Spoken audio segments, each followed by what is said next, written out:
Hey, hola clase. Just a quick review, some of the verb ser, and how we use it with asking people and describing questions. Okay, first thing we want to go over is the conjugations of ser. If you guys remember the little rap we had, soy, eres, es, somos, son. Soy, eres, es, somos, son. Okay, that's what we're doing. So soy, eres, es, somos, son. Those are different conjugations. So yo, soy, pronoun tú, él, ella, usted, nosotros, ellos, ellas, ustedes. Now, key thing though, if you're talking about a singular object like el lápiz or la casa, so one thing, just an object, we're going to use es. That's why we have singular object here. If it's multiple objects like las sillas or los bolígrafos, so the chairs or the pencils, the pens, sorry. We're going to use the plural objects over here, son, when we're describing them.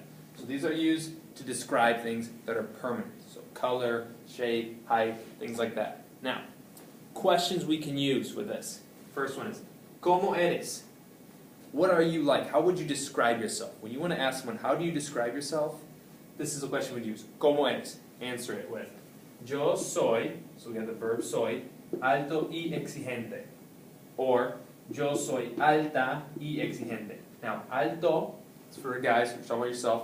If it's a girl, alta, talking about yourself, feminine. Okay, so make sure we keep them singular, singular, depending on the subject. Another question we can ask.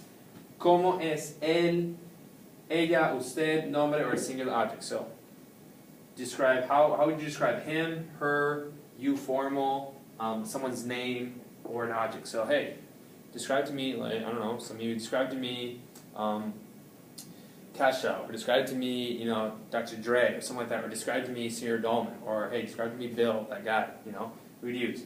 Él es bajo y fuerte, or ella es guapa y simpática. Now here's a name, so name, Miguel es atlético, Michael Cabrera. He's athletic.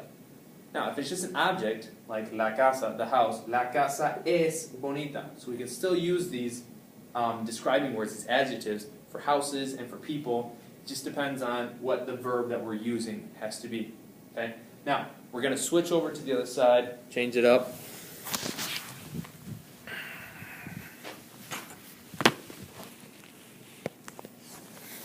Okay, now, do a few more. ¿Cómo son ellos, ellas, ustedes in a plural object? So maybe we're talking about a group of people. Hey, what are those girls like? You know them, right? What are those girls like? Hey, what are those guys like?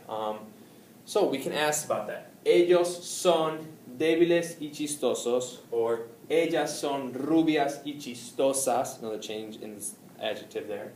And then maybe plural objects. Los libros son largos y tristes. Okay, the books are really long and sad. Okay? Now, one we're going to change with ustedes. So, ¿cómo son ustedes? Like, what are you guys like? Okay, you guys, I'm talking to a group of people. Hey, what are you guys like? What are y'all like? Then we switch it to nosotros somos antipáticos y feos. Notice in these, the verb stays the same. And ustedes, son, changes to somos. So what are you guys like? Oh, we are this. Okay? So that's what we got to talk about.